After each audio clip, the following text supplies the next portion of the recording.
สบายดีเด้อมื้อนี้อากาศดีเนาะสิห้วยเลิมมื้อนี้เฮาสิขึ้นเมื่อปลุกเขื่อนให้ตะคูนเด้อให้พ่อเฒ่าคูนนี่เฮาใส่รถจักรเมื่อเนาะมื้อนี้มันลำบากเฮาใส่รถจักรเมื่อเด้อมื้อนี้นะคนเดียวบ่มีมือกลองมื้อนี้นะเส้นทางเฮาสิเมื่อปูนเดี๋ยวบ่เฮ็ดเลยนี่น้ำมอกกุมพุ่นท่านที่ดอกเก้าตามขั้วเหมือนเดิมบรรยากาศวันนี้อากาศดีแบบนี้นะถือว่าเป็นมือที่ดีเลยสำหรับการออกเดินทางไปทุกเพื่อนเนาะไปสร้างบ้านในคนเท่าคูนทำมาฮอดแล้วเนาะบ้านเนาะตอนนี้นะหมดบ้านแล้ว เดี๋ยวนี้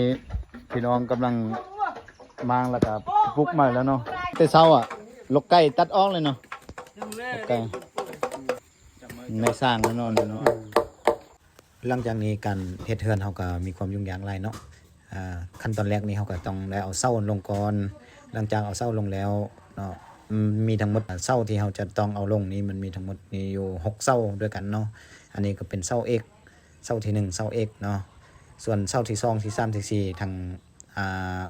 เราก็จะได้เพิ่มความไวเนาะเพิ่มความไวคลิปให้มันเป็นภาพบรรยากาศในการสร้างเฮือนให้มันไปแบบไปไวนิดนึงเนาะเพื่อให้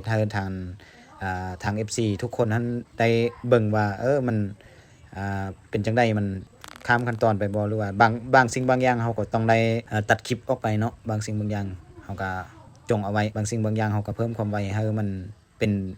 ภาพที่น่าเบิ่งแล้วก็น่าติดตามไปเนาะถ้าว่า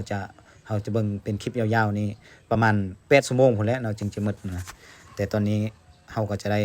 เอาคลิปที่ถ่ายใช้เวลาโดนนั้นมาเพิ่มความไวเพื่อว่าให้มันเป็นคลิปที่สั้นลงเนาะหลังจากเขาปลุกเสาขึ้นแล้วก็ปรับระดับหน้าดินมันบ่คือกันเนี่ยเขาก็ต้องเอาได้ใส่ไม้ใส่นั้นแทกมันกกเสาเนาะเขาก็เอามาตัดถ้าว่ากกเสาได้มันหากว่ามันยาวเขาก็ตัดออกถ้ามันสั้นเขาก็ต่อเนาะตอนนี้เขากำลังปลุกเสาขึ้นอยู่ในได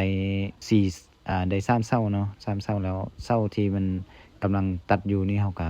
เอาไปใส่เป็นเสากลางเนาะใส่เสากลางแล้วก็จับระดับเอาไม้เอาเลยได้มันแบบนี้มันแบบบ่มีวิศาการเลยหลังจากเฮาตั้งเสาอะไรเรียบร้อยแล้วเฮาก็เอาไม้คือขึ้นเนาะเอาไม้ปอกคอขึ้นแล้วก็